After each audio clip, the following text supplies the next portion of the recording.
Please allow me to impart a little wisdom to you if you're considering selling your house. Here's a story, a little narrative for today. We had a wonderful thing happen. An agent that my agent had worked with referred my agent to another potential listing and told that homeowner, "You've absolutely got to work with this agent. She is fantastic, so smart, so strategic." My agent goes out on the listing and hears back from this agent, "Oh my goodness, she loved you. No one else did this description of property in advance. No one else understood the property like you. I think you have a good shot." And this week, my agent learned she didn't get the listing. And she didn't get the listing because this is something insidious that is going on in the market. There are real estate agents and companies out there that are trying to talk you into going off market, not to listing your home publicly. And they make it sound so enticing.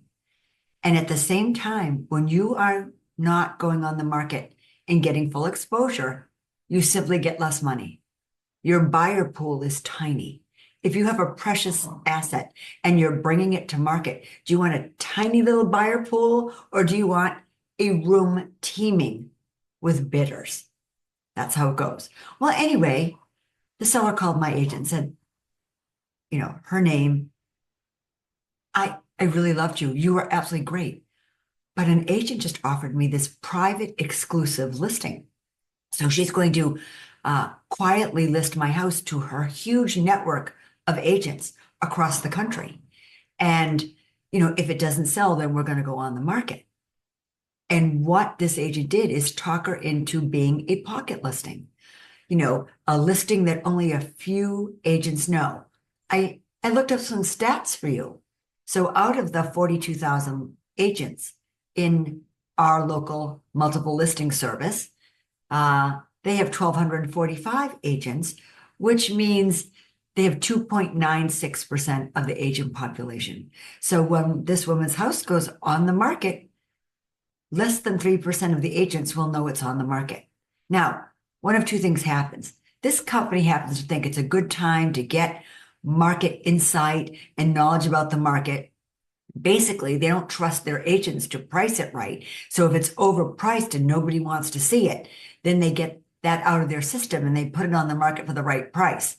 I don't know, at our company, we like to put it on for the right price to start. But anyway, that being said, now this agent is going to go on privately and more than 97% of the market won't know it's on the market. What if she gets an offer? What if this client, this consumer gets an offer? How does she know if it's her best offer? What if she gets one, only one? What if she gets a couple? How many would she have gotten if 100% of the agents knew her house was on the market? You'll never know. You can never know if you've maximized your sale unless everyone has a chance to get in. But they make it sound so convenient. And yet, if you're not going to get your house ready, it's not going to be appealing to all of the buyers. You're not going to maximize your sale. So here's some fun math for you. I just happened to look at what leading edge sells houses for, and we're averaging, just as of February, 106.03%. That's what we're averaging. So a little more than 6% over asking is what we're averaging. This company is averaging 1.13% over asking. That's almost a 5% delta. That's money left on the table. And people ask me, "Linda, do you think your agents are pricing things sharp?" I'm going, no, we're not underpricing our houses.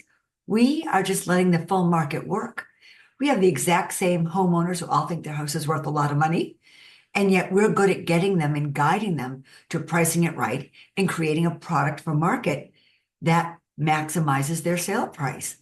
And we don't try to sell it in 10 minutes or off market and then put it in MLS to get credit, because that's totally shady. You can't put it in MLS unless everybody's had a chance to see it. You shouldn't get any credit. That's the MLS rules. But this company doesn't seem to care a lot about the rules.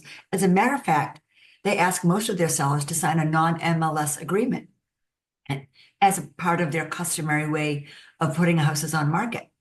That way, they are not obligated to advertise it and open the market up to everybody, and they have a chance to sell it themselves. And guess what happens when you sell it yourselves? If a company sells it in-house, both sides of the commission go within the company, right?